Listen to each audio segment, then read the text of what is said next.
My name is Steve Neill. My first memory of consciousness was at age 3, standing on a sidewalk on 47th Avenue in San Francisco. It was 1955. I looked down at my little body and back up at the sky, marveled by my own experience of life. I knew I was different. In 1958, at age 6, I woke up one night to a deafening silence and spotlights searching my room.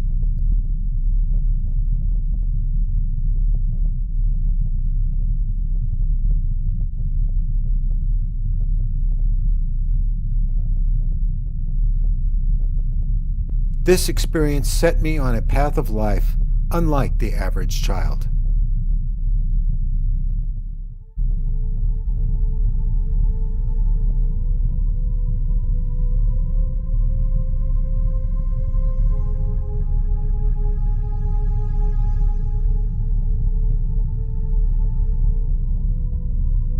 These experiences with the paranormal, UFOs, and more continued to this day.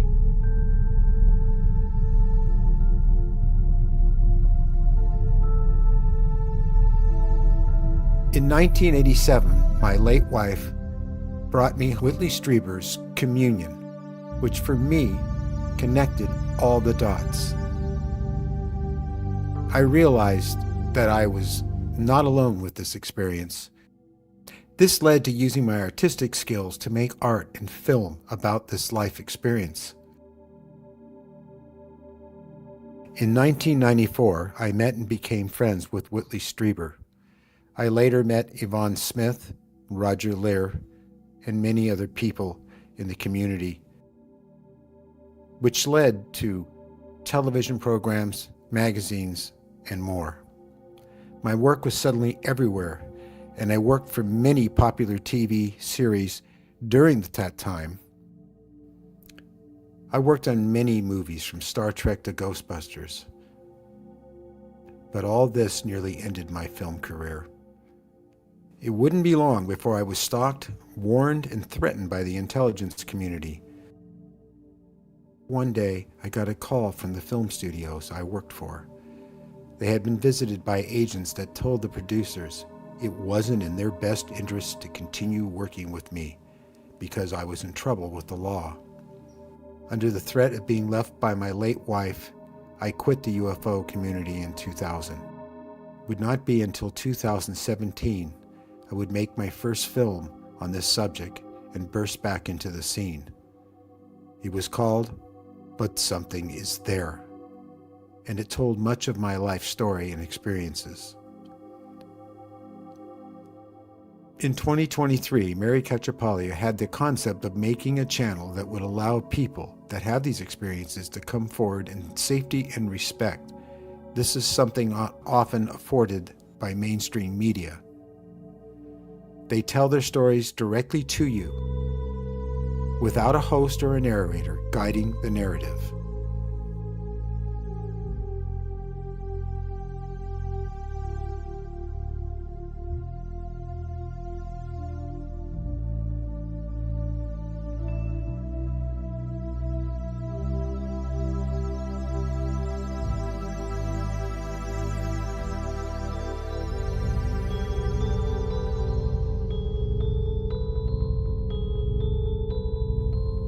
We are breaking the silence.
Wow, I hate that whole feature because down here in the corner we have this little tiny microphone that says mute. And it's very difficult if you don't look at it directly to tell if it's muted or not. I wish somebody would have said something earlier. However, let me roll this back. Welcome to our first chat with Steve Neill. This is being done because we are no longer having live with our guests. And the reason that I'm doing that is because being a StreamYard member, I pay for my account. I get all the bells and whistles. So I'm able to record and both get my camera separately and the guests' camera separately. And I'm able to go into my edit bay and edit this like a film. And that means I can add imagery and animations and things to the interview. I don't add music or score. We simply hear the voices of our guests. But everything else is has a more cinematic and also widescreen look to it. So that's really something. And again, as I was saying, because I don't really look at chat when I'm talking to you, it's kind of hard to do that. So I didn't know the mic was off. But Michael is a reverend, and like Dale Robinson, who is also a reverend, both of these people have experiences, and Michael is an experiencer like us, and boy is he. And he is able, in my opinion, to bridge the gap uh, with people of faith, because there's a lot of people who say they're taking us against our will, they're demonic, uh, they're not angels, they're not this, they're not that, and this, if I have to accept this changes how I feel about my faith, my belief in God. None of that's true. And Michael, in an over 2 hour conversation, explains this quite well.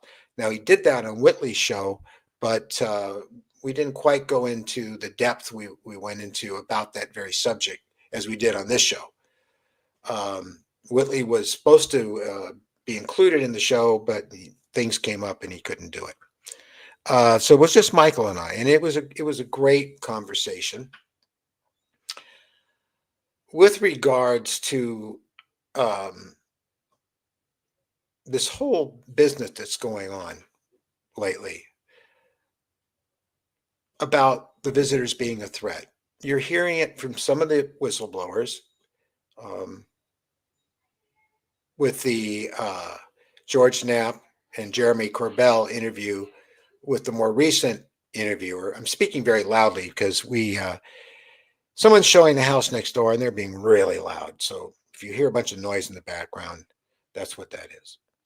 Anyway, going back to Jeremy Corbell and George Knapp with the new whistleblower, I forget his name. In the third part, he talks about the fact that we're being harvested and he's very frightened.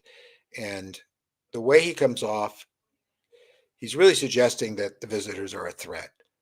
Now, consider the source. I'm not saying that he's making this stuff up, but the people he worked for and the things that they allowed him to see pretty much terrified him, really scared him, really worried him. Um, and I think that was done on purpose. He believes possibly the concept that they're a threat. We've heard Lou talk about it too. But I don't think it's Lou or these whistleblowers or Jake themselves. I think it's their source of information, which was when they were working with the government, who only sees us as a threat for a very good reason. And that reason is that everything the visitors represent and what they're doing, their whole program with us, is everything they don't want to have happen. They don't want us to think for ourselves. They don't want us to reach higher consciousness. They don't want us to question them. And they don't want us to evolve. They want to stay stuck with their wars and guns and domination and territory and everything else. And so that's why they're in my opinion, that's why they're trying to paint this as a threat. Now, You've heard me talk about Suzy Hansen before, and I'm going to talk about her again because I have very, very little of her book left to read. Um, and this book is not what I expected.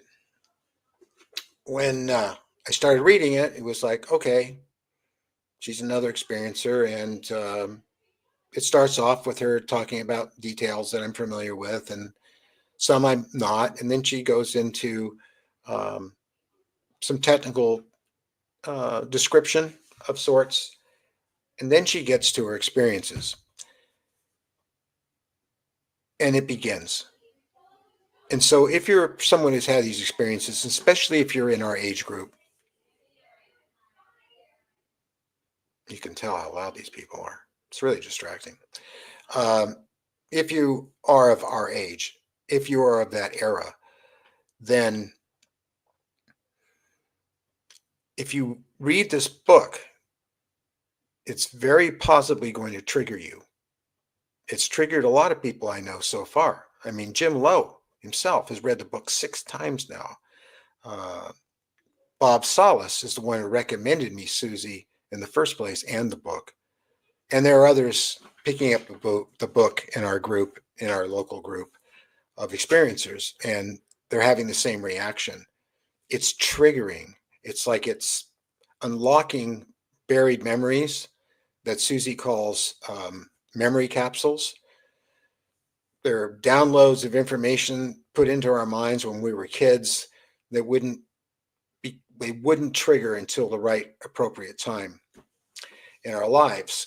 And I don't want to give too much away in the book because I want you to read it. I want to see what happens, but especially when she first starts talking about being a child and being taken by the Greys and being put in an educational system, a program with other children, with other humans, but also other beings, other child beings, other child Greys and hybrids and everything in between, and spending time together in a very joyful situation where they learned to do all kinds of amazing things. In other words, um, they were being taught, and they were being taught how to use their minds and have abilities that when they became adults, they could use in their lives to affect change. I mean, the bottom line with all of this is what I got out of the book, because I'm almost done. I got like 2 chapters left to go. But the bottom line seems to be to me, and it always has been to me before I read her book, is that we're supposed to be stewards of this planet. We're supposed to take care of it. We have a big responsibility to take care of this planet, and we're not doing that. So you have people come along and they say to me, "Well, Steve, these things are evil. They're taking us against our will. Um, they don't have a right." And I remember bringing that up once to the visitors, and I know other people have too. So, what gives you the right? And they've said, "We have every right." And what I've come to know is that since we have taken such terrible care of this planet and all the life on it, we've kind of forfeited that right. And what they're doing is trying to correct us, dare I say, improve on us, genetically alter us, to lose our aggressiveness, our anger that is holding us back. Um, it's just terrible what's happening on Earth right now. It's awful, and it can't continue. And I don't think that's going to be allowed to continue. But by working through us, by kids that they have been picking up, even a generation before us, they're slowly but surely bringing people into this reality that care about the earth, that care about having intelligence, critical thinking, um, and trying to affect change by doing what I'm doing right now, talking about it. Evidently, this is something we were always supposed to do. Can you ask the title of the book? I can do better than that. Teresa? Yes, Teresa. I will put it up. But for the longest time, people have been asking, why is this happening? Why is this happening? Why is this happening? And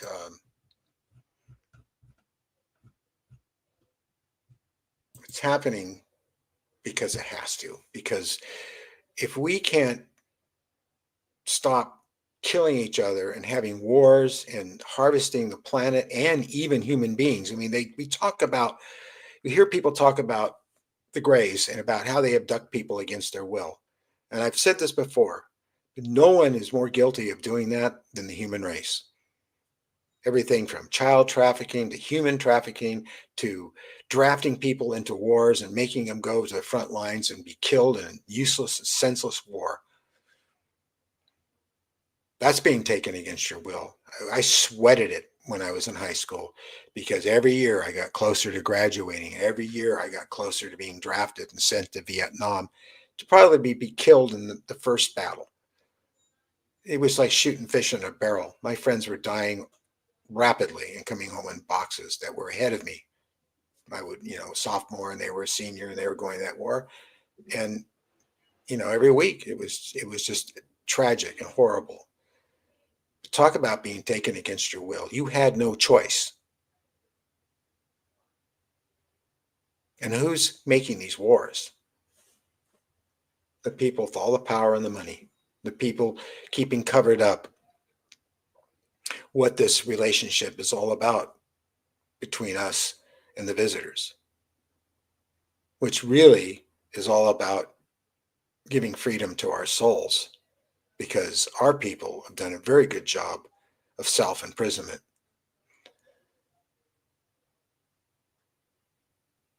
I think so, and I really do. Um, it's interesting that so many people that I know that have these experiences are the are so kind, so gentle, so loving overall. And at one time I thought, well, that's what attracted them to us. Because overall, the human race is pretty aggressive, pretty jealous, pretty greedy. I mean, I feel it in myself and I fight it all the time. There's like part of me that is not a savage animal or human being. But sometimes people enrage you and you feel it. And it's like, God, I can't do this. This is just so wrong. This is why everything's going wrong on this planet. Somebody threatens you and they scare you and you want to strike out against them. I know we all have that, but there's a lot of people who've worked very hard to get rid of that or at least control it to some degree. And I don't think overall human race is making much of an effort to do that based on what I'm seeing. Ned, yes, I was. If you didn't watch the intro to the show, yes, I was abducted as a child.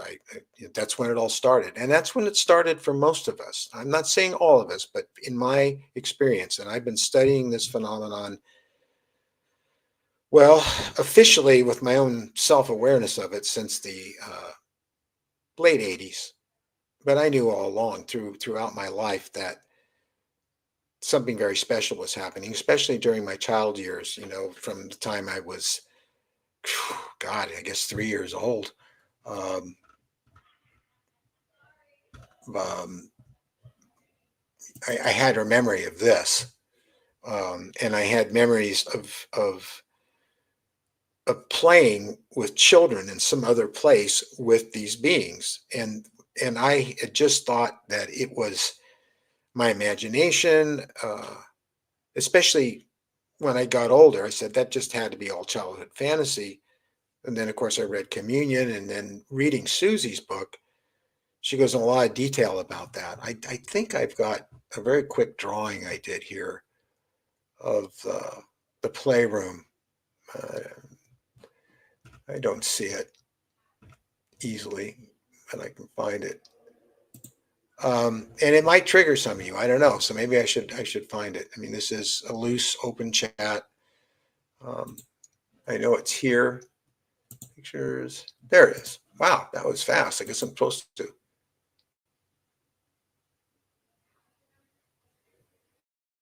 Yeah, it was. And as soon as it uploads this picture, I'll show you why. It was to me at that time, it was fascinating, it was magical, it was wonderful. When I was once it was finished, I felt a sadness, like you've been abandoned and you couldn't wait to return to it again. And Susie talks about this in the book a lot, and it just triggered me. I had uh, I wouldn't call them emotional outbursts, but I was very emotionally moved. Something deep inside of me remembered these things that she was describing, uh, and I wasn't expecting it, and it really grabbed me emotionally, and I had to stop reading and wipe my eyes and try to get hold of my emotions. Emotions are so important in all of this. And the Greys go into a great deal about that, and they in the book they describe the good our emotions can do for us and also the damage, especially with regards to negative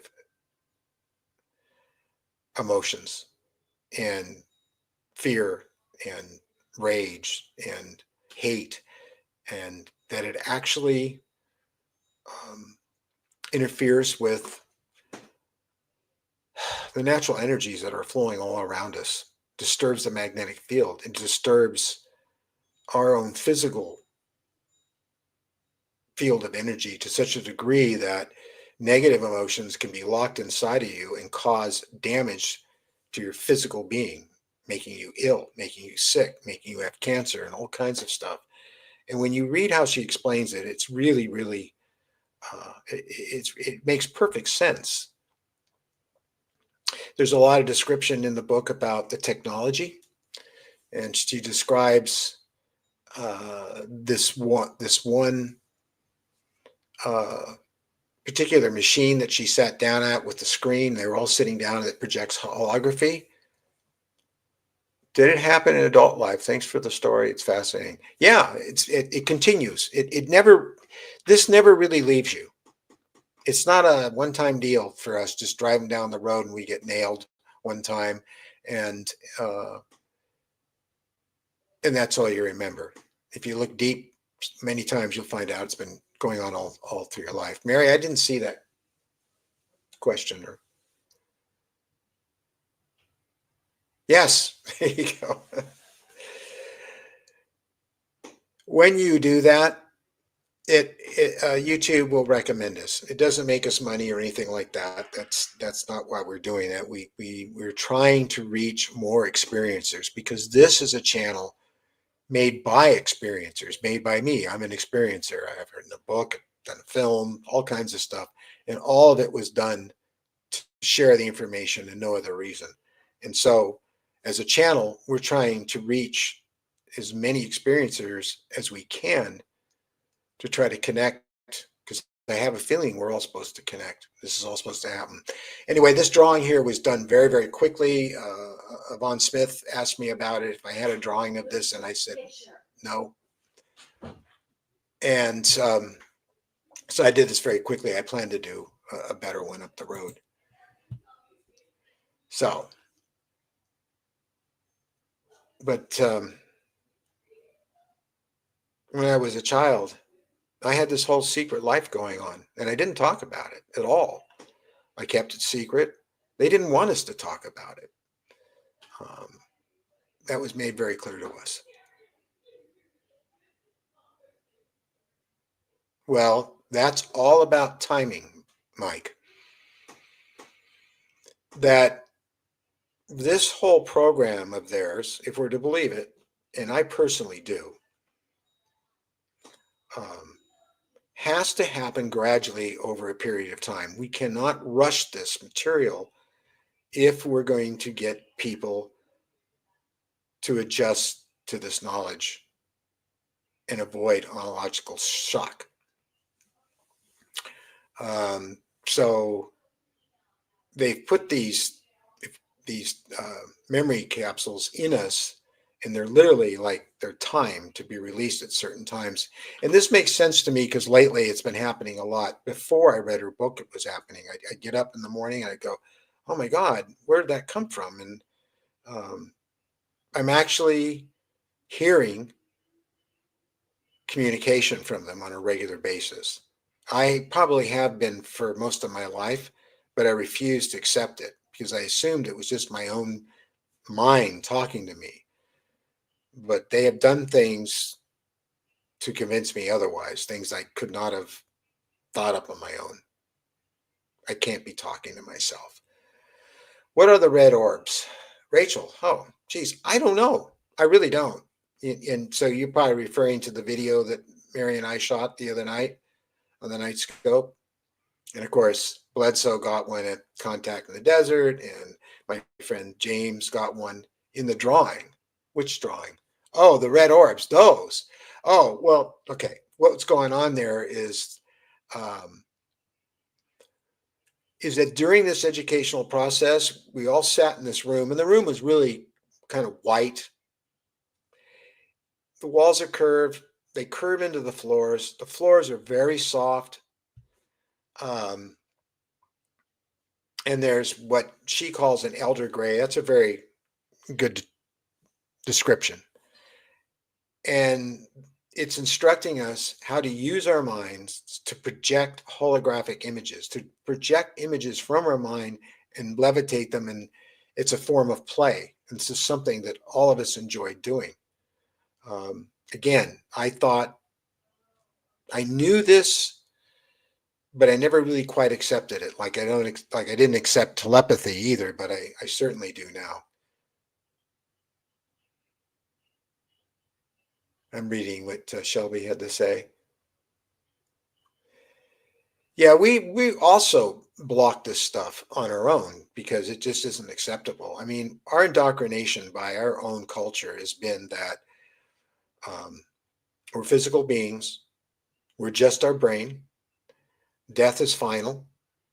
Some religions believe that that it isn't, that you are spirit, that you do have a soul. But overall, generally, I find that people are pretty convinced that this is your life, this is it, you don't get another one, which isn't good either because it tends to make people be in a hurry and want to grab and snatch all they can with no regard to what they leave behind. In most cases, what they leave behind to their grandchildren and their great grandchildren. So that's not true. That's simply not true. I mean, there is hard evidence now that absolutely says that when we are more than our physical being, that our consciousness is outside of our brain, and the brain's just a vessel and the body's just a way to be in physical form. In fact, if we go back all the way before there was a universe, there was consciousness. In fact, today I just saw a story in Science News that they realize now that we had magnetic fields before there was even a universe, that they've always existed. And those magnetic fields probably were consciousness. And that means that, and I've always believed this, ever since I was a kid, that without consciousness, there'd be no universe. The universe came out of thought. I don't know how I knew that, but I knew it when I was a kid, and I didn't talk about it.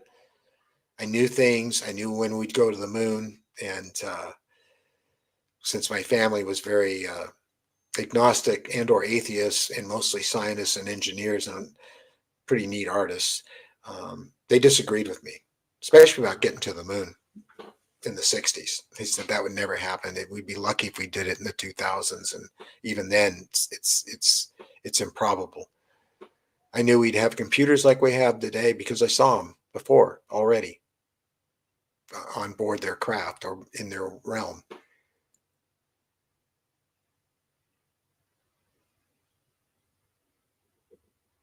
Yeah, we go on. There's proof. And, there are a lot of people written books about it, and a lot of people that I've done films about it and interviews with people it's happened to, uh, that, in my opinion, are proof. But what Simon does with this book is, he verifies it. He verifies it by the story. So if someone flatlines, they write the person's time of death in the book, and they pull the sheet up, and then miraculously somehow comes back to life before they got put in the morgue. They would tell the story about how they were out of their body. They watched themselves die on the operating table. They're able to go any place they think of by merely thinking of it. The waiting room with their family who's mourning and talking. They're able to repeat everything said in that room. They're able to repeat everything they saw happen in the OR down to the tiniest detail, like a nurse that wasn't there before that comes in with a new piece of equipment, describing the equipment, how it was turned on, what lit up, what the doctor said. And it'd be one thing if it just happened one time, but there's numerous cases in this book, and there's absolutely thousands of videos on the subject where they interview people that were doctors who never believed in this stuff until it happened to them, and they had the experience. And what's interesting about it is the consistency of it. There are slight variations, but it's consistent over and over that there are beings, family, spirits there waiting for you to help you into this new environment. There is a life review. Everybody talks about the life review. At all at once, you see your entire life, the good, the bad, and the ugly. But there's no judgment at all. What happens after that for most of these people, since it was near-death experiences, is they get pretty far. Some of them see that they have a body still, but they really don't. Some of them make it to what I call the park, this beautiful, beautiful world, which sounds very cliche, but it's all green and beautiful and lush, and there's all kinds of people there that you've known, your loved ones, even your pets. But then something happens, and they say you have to go back, and that's because you're being revived. Um, so this has happened, just thousands of times, and that highly suggests to me that if your body's dead and your brain's not functioning, there's no electrical activity going on in it, you're not breathing anymore, your heart's not pumping blood, then how can you have this consciousness? And then if you watch the telepathy podcast tapes, that was a study done by someone who went into telepathy with skepticism and then scientifically approached it and literally proved that these non-speaking autistic children were not vegetables. They were all there.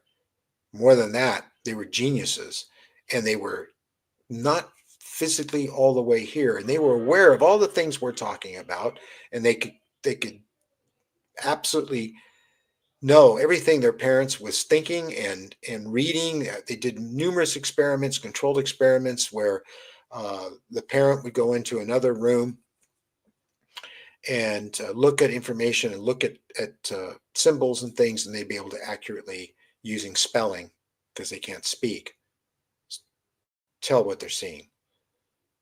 And this has been done over and over again. But unfortunately, our materialist scientists call this garbage science, that there's so many ways to fake that. And there really isn't. If you watch the tapes, you'll see that it wasn't fake, that it's real. So that means also that we're more than our bodies, we're more than our brain, that we are consciousness outside the brain, and we're spiritual beings, whatever you want to call it, spirits, souls, whatever. Uh, this life is not it. When we die, that's not the end. But in Suzy's book, it goes a little further in that, and that's where people have said, "Well, this is too far out for me." But many of you who know me know I've talked about the fact that I had memories of agreeing to come into this life.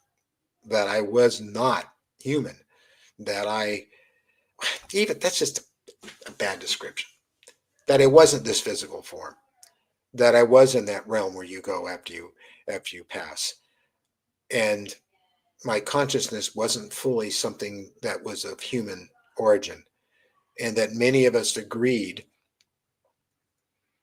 to merge with a human being, enter into human life for the purpose of exploring us, to feeling our emotions, to feeling what it's like, what our thought process is, and what we learn from becoming ill, getting cancer, being harmed, or the joys of our emotions and our love. They couldn't think of a better way to understand us than to become us. But that meant that there was this process. And that's where the dual soul connection comes from, the title, that we're both the human spirit, for lack of a better word, and the spirit of a gray, as an example.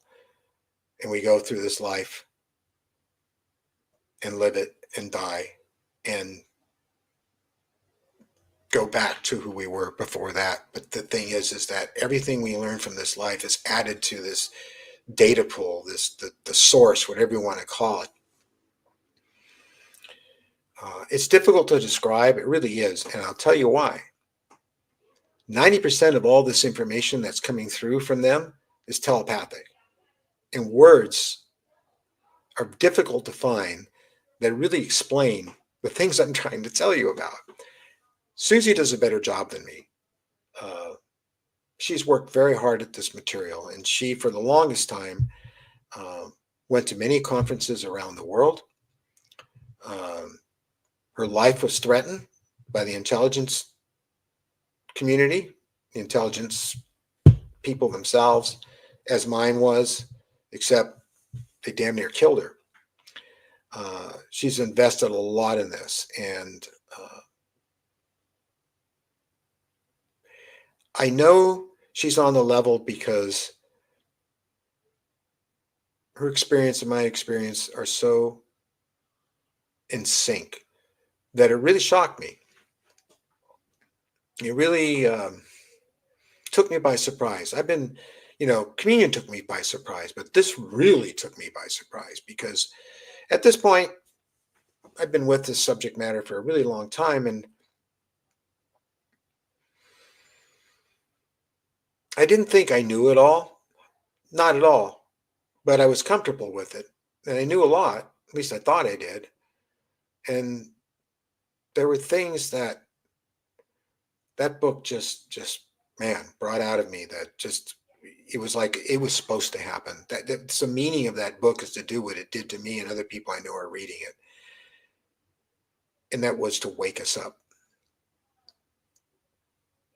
We're at this point now in our lives where there's more there's more years behind me than in front. It's getting to a point now where it's time to start divulging. And that's exactly what this is causing to happen.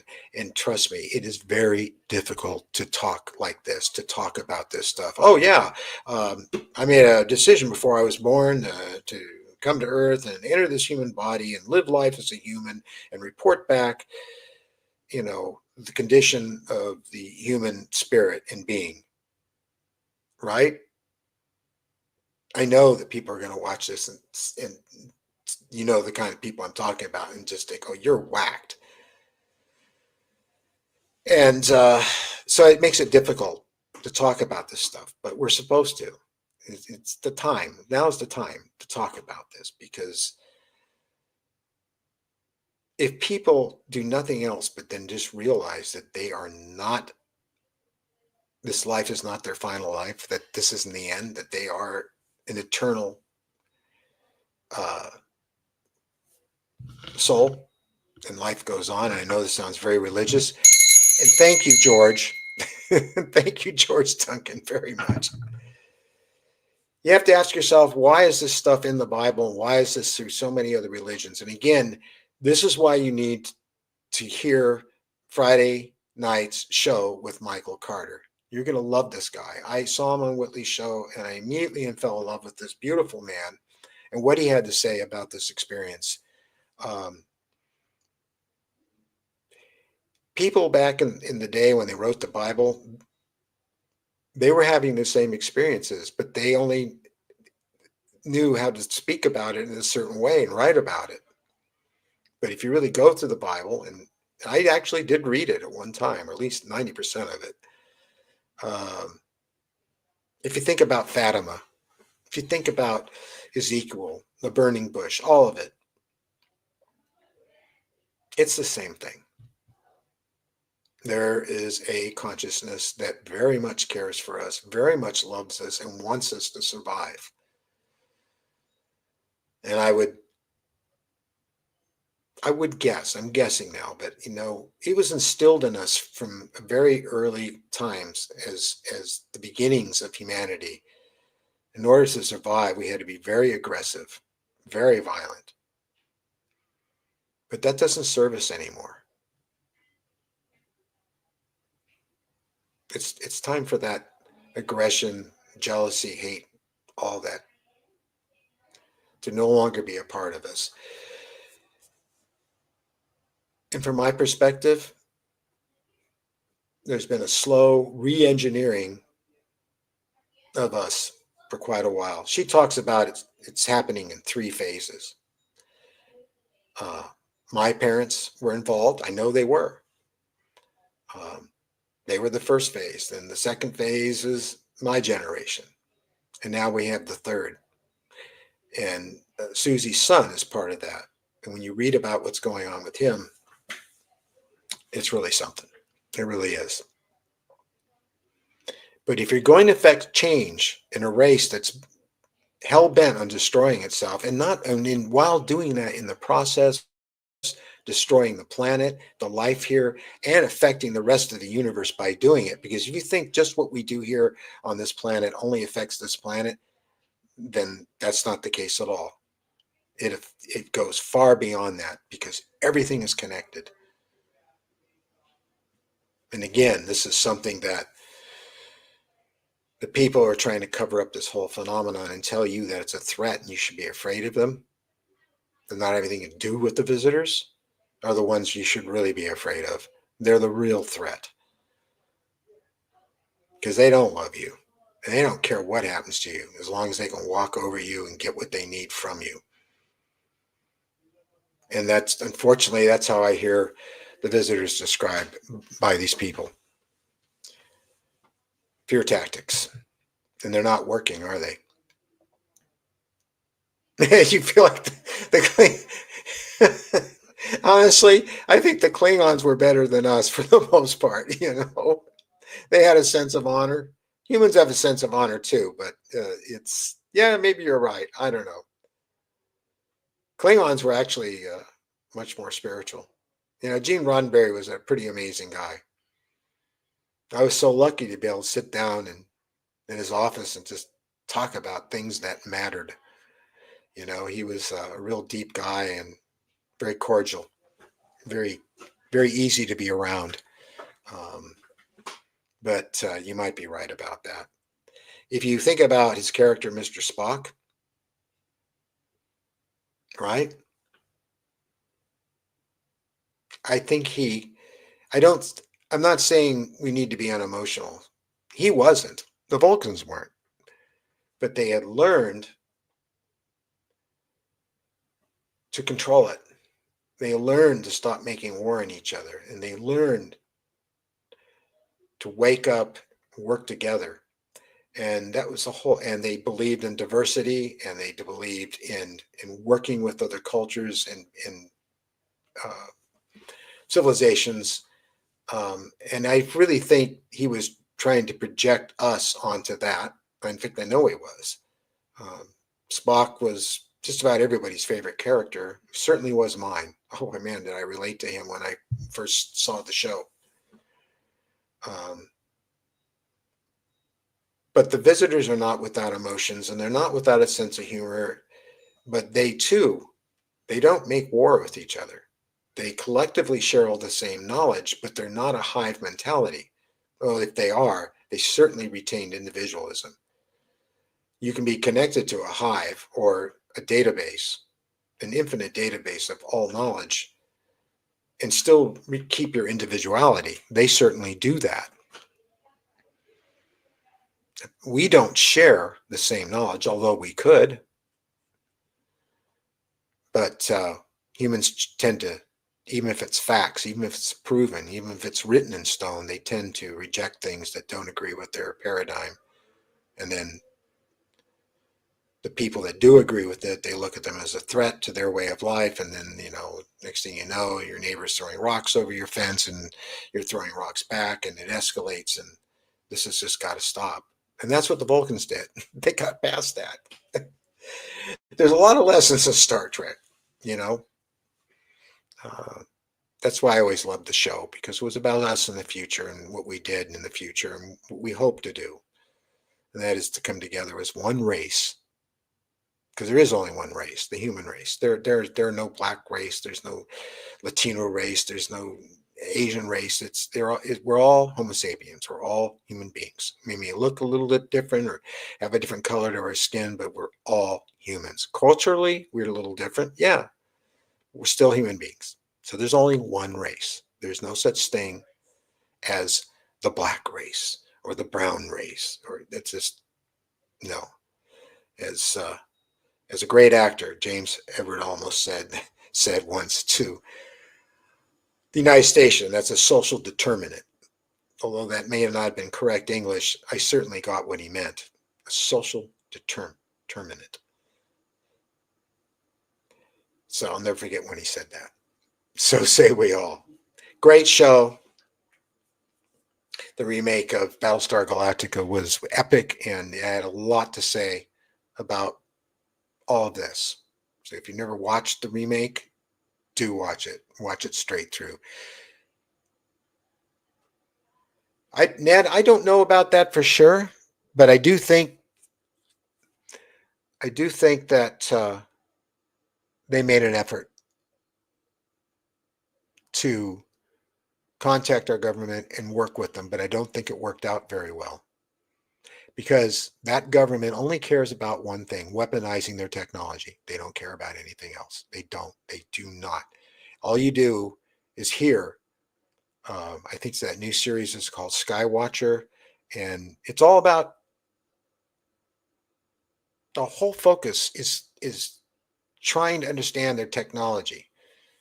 They're so caught up in it. How about understanding them, why they're here, why this is all going on? To me, that's much more important, much more interesting than how they're able to operate their vehicles, which, by the way, unlike our jets and planes and rockets and other things, don't disturb the energy fields around this planet and that are throughout the universe. Our methods do disturb those, and it's not really a good idea, and it definitely causes harm. They use those same energy fields as a process to be able to travel from one point to another, and they understand it very well. Okay, Ned. I think you're new to the channel. Am I wrong, Ned? But I really appreciate you being. Oh,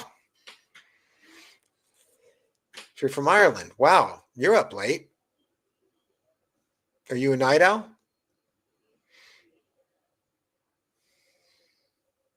My grandfather was pure Irish, and boy, did I hear a lot of stories when I was growing up. And yes, he had experiences with the paranormal, what he called little people, not leprechauns. So,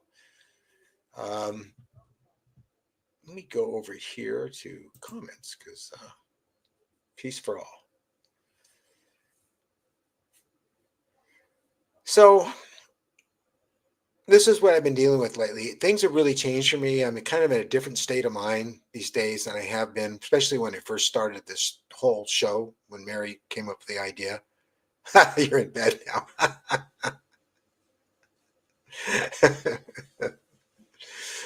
um, yeah, I've been evolving with this experience since I was a kid, and I first saw them in my bedroom in San Francisco in the middle of the night in a dead silence. But this whole experience of breaking the silence and getting to know you and working with you and hearing your stories, and you're sharing their stories with us and allowing us to put you on film and make films about your experiences has really changed me. It's If you thought the experience was deep, it just keeps getting deeper and deeper. And that's not a bad thing, it's a good thing. And really, what's going on is incredibly simple, it's not complex. But reading Suzy's book triggered back all these memories as she's describing the machines and the devices in the interiors. I remember them so well. So well that I could actually stop reading a chapter, get up, go to my computer, and send her a drawing I did back in the 90s describing what she described. And I'll show you an example of one of them.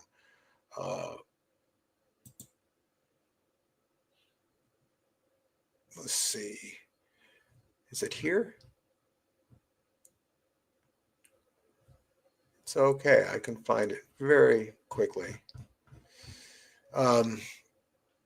This was a machine that they would teach us things, and then they would have us take this test using this machine that's a lot like a computer. And I did storyboard style drawings because I'm a filmmaker for Yvonne Smith after my hypnosis sessions back in the 90s. And here we go. Where is it? There's a whole bunch of them here. Of course, not the one I'm looking for. Isn't that just figure? Maybe it is here. Let's see.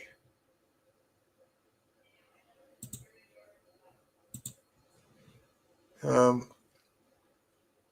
so I have all these images from the 90s that, no, that's not it. I did these drawings like this after something would happen to me, and then Yvonne would put me under hypnosis and we get more details. And this was like blow by blow, them removing the covers and levitating me up and taking me through the ceiling. They're very quickly done right after hypnosis. This is my bedroom in Granada Hills. Let me see if I can find the one that I was talking about. Be patient with me. Boy, I could joke with you on that one. Okay. No, the other storyboards are here, but not that one. It just figures. Or there's so many little thumbnails here from my experiences and the drawings I did that it could be that I'm just not seeing it. There's just so many. And I'm very distracted by what's going on next door. It figures that, the house has been for sale for quite a while, and they rarely have people come over to look at it. Today, they have a flood of people going in and out of there. Where is it? There it is. Right. Yes, I found it. Okay. It's a lot to go through just for this one drawing. But there it is. So you can see, I don't think you can see my mouse floating over this, but there's that chair in the corner, and then there's that screen, and these holographic, you can see the buttons over there, and the machine's not lit up, but when it's lit up, these look like buttons. There's things you put your hand over to control what's going on in the screen, and it projects these holographic images out of it. I'm reading her book, and I come across this one section of the book where she's describing something very much like this, and I was just in shock because you don't talk about everything that you experience. You can't even think to do that.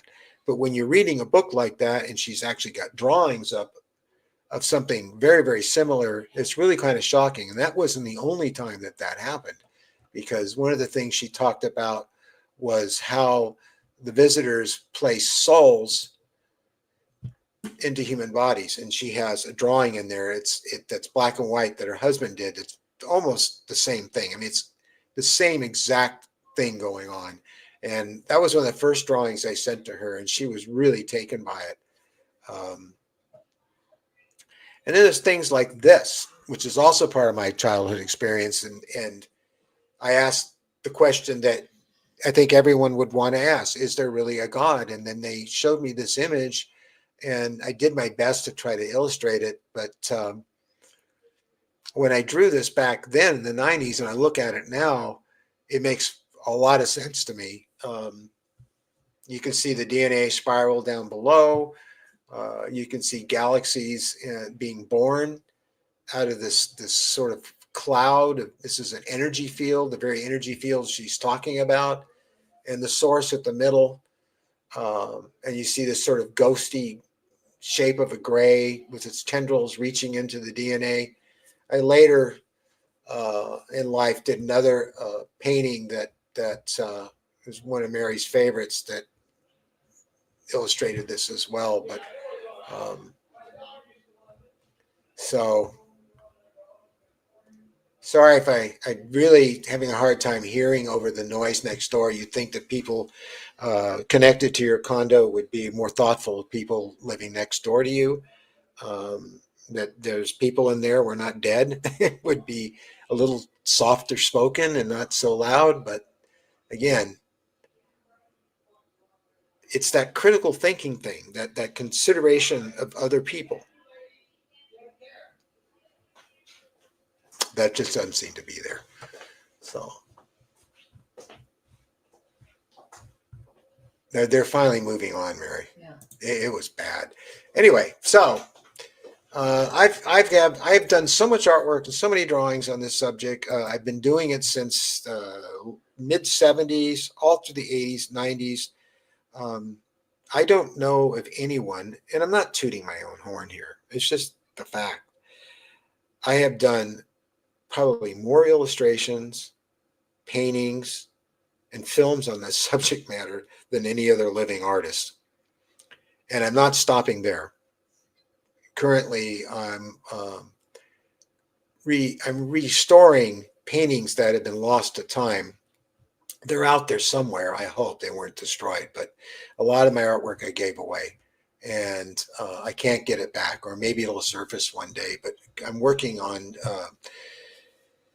bringing back some of the classic pieces that I did. And what right now I'm working on the case that happened in 65 or 3 in France with the gentleman that the farmer that was in a lavender field. I think it was a lavender field. And there was an egg-shaped craft there and 2 grays harvesting some of the flowers.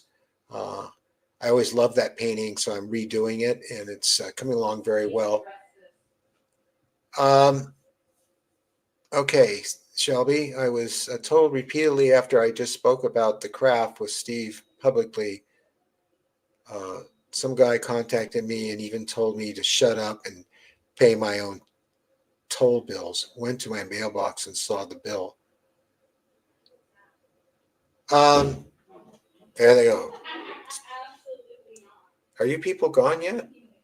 See, I won't go out and tell them to be quiet because they just won't understand. No, they won't understand. They think, you know. And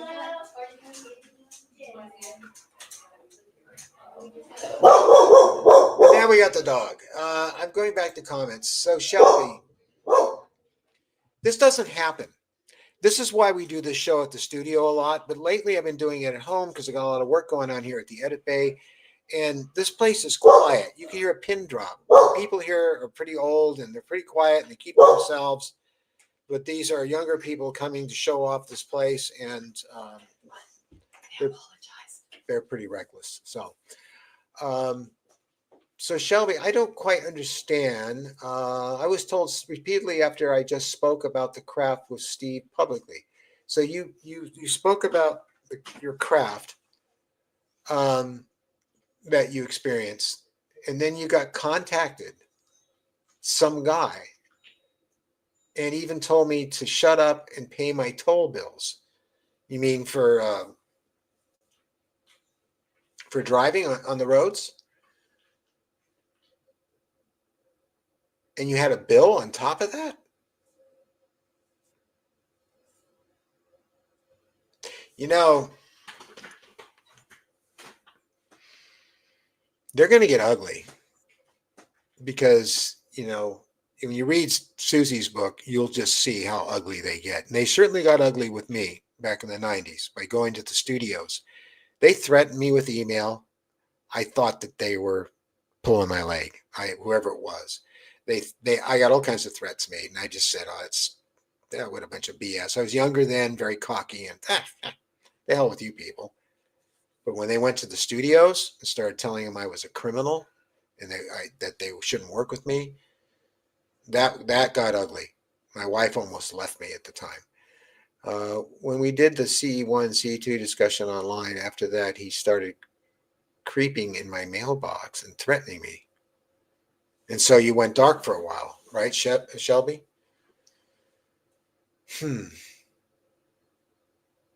I wish I could remember that conversation about the craft. And I've done a lot of shows, and you probably don't want to talk about it now because you're afraid that something like that will happen again. But if we're making this stuff all up, if we're really crazy, then why the hell? That's what I thought, Shelby. You don't have to say anything more. It's fine. Why the hell would people be doing this to us? I haven't had any trouble lately, but that I know of. And am I concerned about it? Yeah, a little concerned. I have to ask myself, and I wrote an article this morning, and we're getting close to being at the end, close to the hour here. I wrote an article this morning. It's on my Substack. Many of you subscribe, and I appreciate that you do that to my Substack. Some of you even are paying uh, a subscription to it, which I've never asked for, but you've opted to do, and I greatly appreciate that. It helps. It really does. But I kind of get things off my chest on my Substack. And one of the things that's been bugging me lately is what's going on with the UFO conferences. Now, back in the day in the 90s, when I went to the UFO conferences, those conferences were run by people who had experiences, and those conferences were put on for experiencers.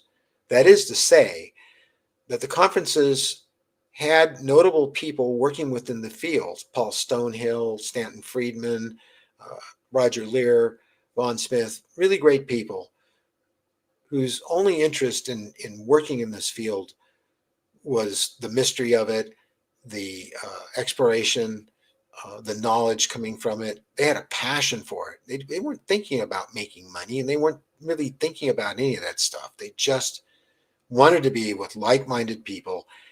Experiencers came, they spoke often. Yvonne would have a panel on stage with people who had these experiences from her support group, which I was one of. I also did my own lectures with my artwork and talked about these experiences to people in the audience that had experiences. We didn't have new age subject matter there at all. It was strictly UFOs and this experience with non-human intelligence. That's what it was about. And it was put on by the people who had a passion for the experience, who had it themselves. And then somewhere along the line, they kept getting bigger and bigger. And soon we had massage tables and therapists and crystal skull holding and sound baths and tarot card reading and psychics and aura readers and all this stuff. And it became a big commercialized event like San Diego Comic Con, which was a wonderful little convention back in the 70s. And what it's become today is nothing like it was. I know because I was a guest there more than once to talk about my work in Hollywood. And the same thing has happened to this. The same thing happened to Star Trek conventions. They were all very personal and all like-minded people, regular folks who had a passion and a love for a subject matter. Those regular folks now have to come up with some serious cash to go to these things, and it's not all about this experience. You don't see a lot of experiencers there. And the people who are headlining the talks and the programs and things there, the panel discussions, are not the people we had back in the 90s. And I'm being kind here, and I'm not going to name names. But for some reason, people who have the most popular YouTube channels with the millions of subscribers and the millions of views in 2 days for one video are people I'm finding that actual experiencers have the least trust for. And I know this because one of our group members in our support group, online support group, which is private and unrecorded, is from the UK. And she told me something that really, really got me. And I think it really summarizes this whole thing. The way she finds people she feels comfortable with, safe with, is she looks for the channels that have the lowest numbers, the lowest amount of subscribers, and the lowest amount of views. Because these people are not in this to appease the algorithm of YouTube, which actually YouTube's bots notice if you're not playing the game with them and being exploitive and sensational and having clickbait thumbnails and just literally exploitation of the subject matter, which is wrong, then you're not going to be a successful channel. I mean, I think we're successful personally. I think we're successful because we have attracted people like the person I'm talking about in the UK. I don't know if I can share her name or not, so I'm not doing it. But she's a wonderful, sweet human being. She's very young, and she's along with this. And she's not going to go talk to Joe Rogan or people like that, about what's going on with her, because of how they're exploited, how they're ridiculed, and how the experts come along and don't have their experience at all and will try to tell them, you don't know what you're talking about. This is what's really happening with you. Excuse me? So, yeah, we're successful because of you in chat, and that's what I meant. And we are growing slowly, the way it's supposed to happen, exactly the way Suzy talks about it in her book, that this is supposed to happen gradually and carefully and methodically and intelligently. And what's happening is this experience is bringing us together as it's always been intended to do. And what's going to come out of it in the future? Well, to quote a line from Arthur C. Clarke, something wonderful. All the facts aren't in yet. All the memories aren't there yet, but they're at the rate that's going. I think that it's suffice to say that my visitors, the beings I'm dealing with, care about us a great deal. I will go as far as to say they love us. And I will go as far to say I love them, because I have had a wonderful life because of their interaction and what I agreed to do. Really a wonderful life, because I live a life where I am awake. I am aware of my surroundings. I'm aware of this planet. I feel its life's breath and my part of it. I feel the entire universe. I don't feel small. I feel huge because I'm connected to the universe, and I can see the whole universe and every tendril of its energies, reaching far beyond the edge of it to other ones.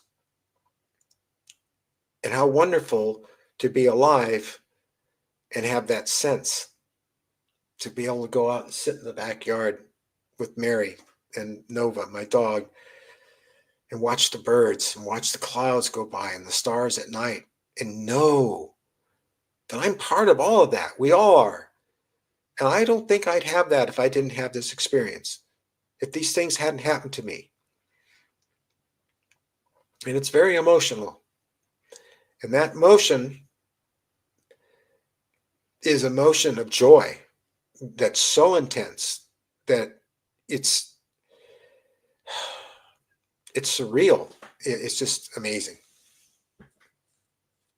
And it's changed me, and I really like who I am as a result. So that's how I see this experience. This is how I relate to it. This is how I relate to you. And I really think that it's inside of all of us. We just have to look deep inside, and it's there. Don't miss Reverend Carter on our channel tomorrow. He is amazing. Yes, he is. He will warm your heart. You're going to want to go to his house and hang out with him. I'm telling you. And I thank Whitley Strieber for introducing me to the great Reverend, who Mary and I have become friends with, and I chat with throughout the week, off and on. And I think he'll warm your heart and put to rest a lot of your fears. And also, this Saturday, I'm sorry, I had a moment there as I was describing all that to you about how I feel and what it's meant to me. But I digress. Going back to Saturday at 5 o'clock, right, Mary? No, 3 o'clock. We've changed things. Is the third in the installment of the famous communion letters from Anne Strieber and Whitley Strieber's famous book of letters from people who had these experiences going back into the 70s and back even further, who read his book Communion, and thousands of letters were sent to them, and Anne sifted through them and put some of the most significant ones that she felt could be put in the book, because they couldn't publish thousands. And Whitley gave his permission for Mary to read them on camera, and I put visual effects to them, because, as you know, my background is visual effects in Hollywood, and I know my way around it. Computer animation. I don't use AI. I use computer animation. I do the real thing.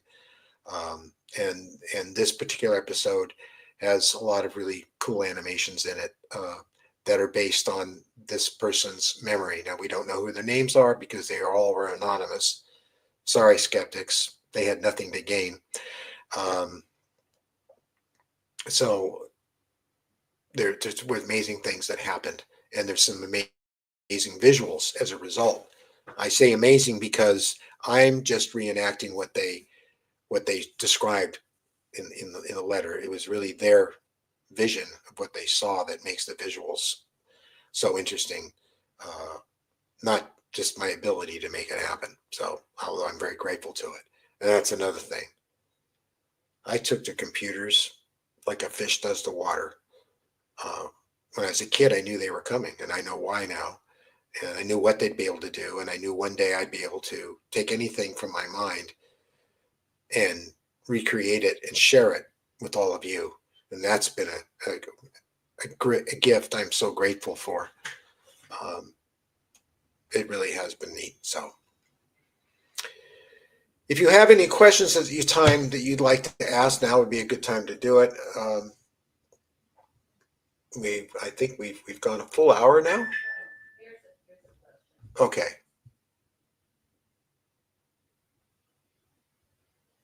Oh, MS says snow.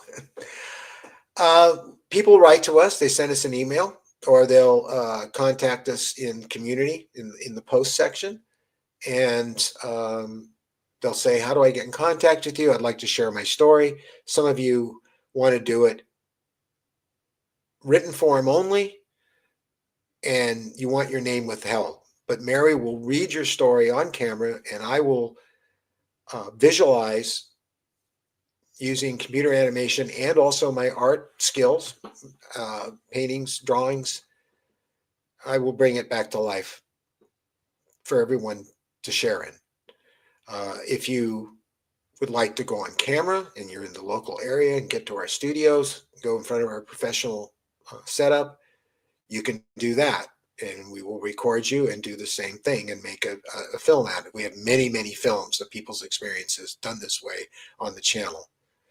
The other way that can be done if you're out of state or in another country is we can have a StreamYard meeting, and I can have you tell your story to the StreamYard camera. I will record it. I won't interview you. I'll just let you tell your story, and then I will turn that into a film. You can also send in, as people have done, you can send in cell phone footage. Set your cell phone up, record your story. If you have a camera, at least 2K or so, you can do that as well. So, CJ, hi CJ. Earl always wanted me to tell you guys my story, so you could do an episode.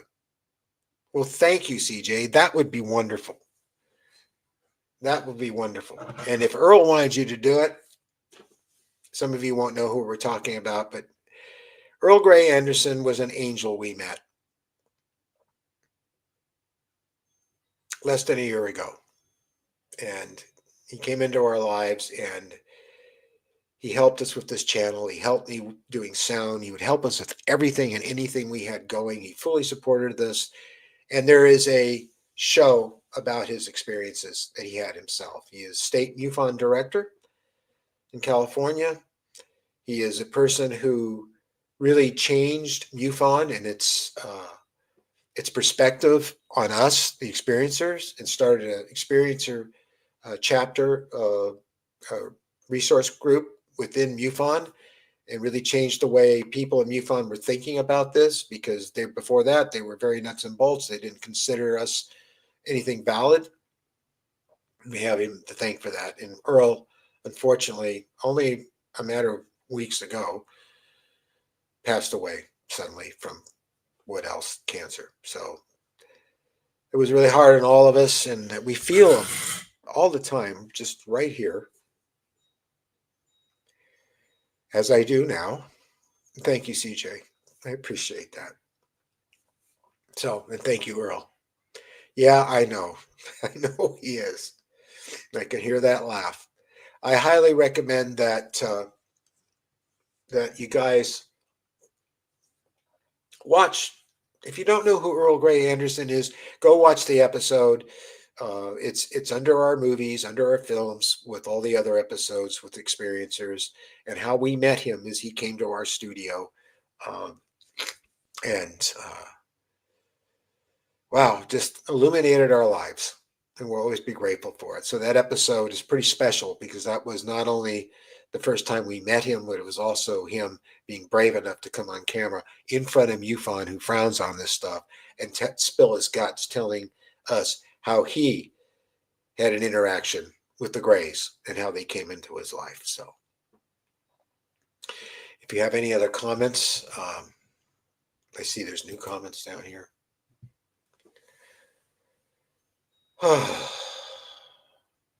Any other questions before I sign off?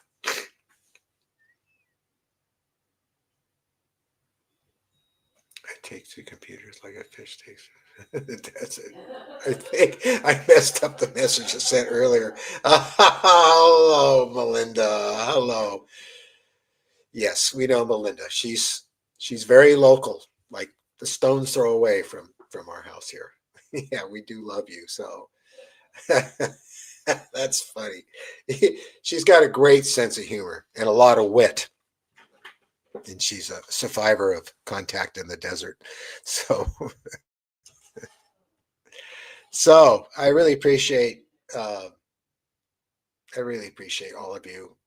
We have a lot of love for you, and I'm really glad you were here tonight. And I hope that I can tell by the amount of people that are in here that